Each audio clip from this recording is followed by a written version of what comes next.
We don't know who they are, we don't know what they want. Aliens invading the Earth and the Earth's last stand. What we do know is that they're taking people.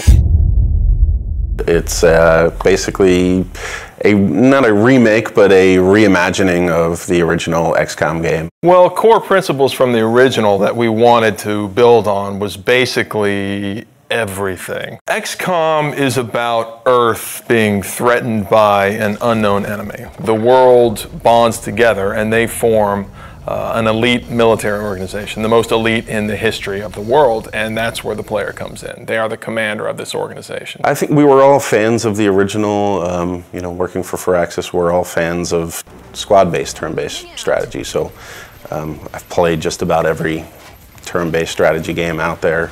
I think we all had a lot of ideas and things that we wanted to do and things we liked about all of the games that we played in the past.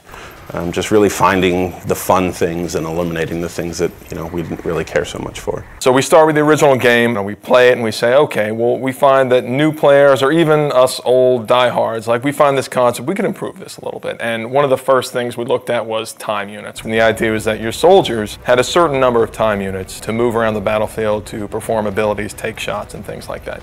And actually it worked great in the sense that you had this resource that you were hoarding and that you had to be careful, because when you spent too many, you could find yourself exposed and in dangerous situations. So there's this great risk-reward mechanic.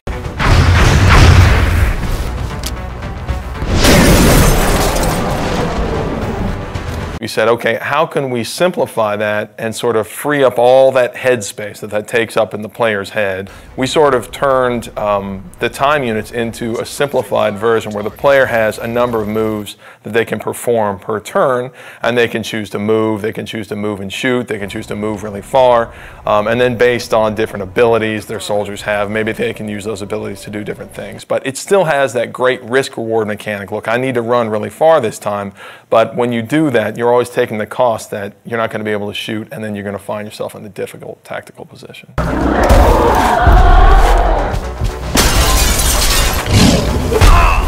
The other big thing I think that we did was we added cover to the game. Now tactically you have a lot more important decisions to make based off of being in low cover and high cover, flanking aliens. So in some ways we feel like we made the game more tactical. One of the advantages I think we have as a turn-based game is that we can move the camera around wherever we want.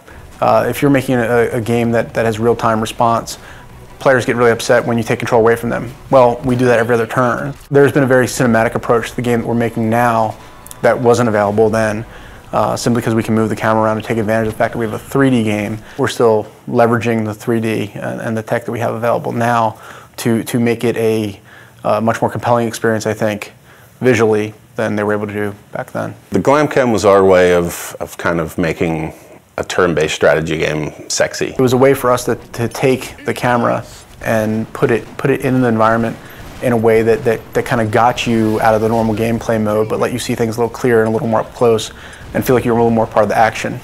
The idea is that when your soldier goes to take a cool shot, then the camera can drop in, and we've got these great dramatic scenes where, you know, your sniper's lining up this super long shot and you'll see it fall right down the barrel. And what that does is it allows a little more of an intimate connection between you and your soldiers. And of course it increases the drama of the actual combat. And the Glamcam is a great way to do that. That's just one of the ways that we sort of get the camera down there so the player can sort of see combat from their soldier's perspective. The base was a really unique challenge for us to design. When we started on it, it was flat and more like a level in the game. And we really wanted to have base building, but we ran into some really difficult challenges on it being flat and working more like a level. And at a certain point, a couple of my guys had come in and they said, you know what, we keep talking about this as an ant farm. Why don't we make it like an ant farm? It is very much, you know, the G.I. Joe base that the kid down the street had that you didn't have, that you got to play with every once in a while if you went to his house.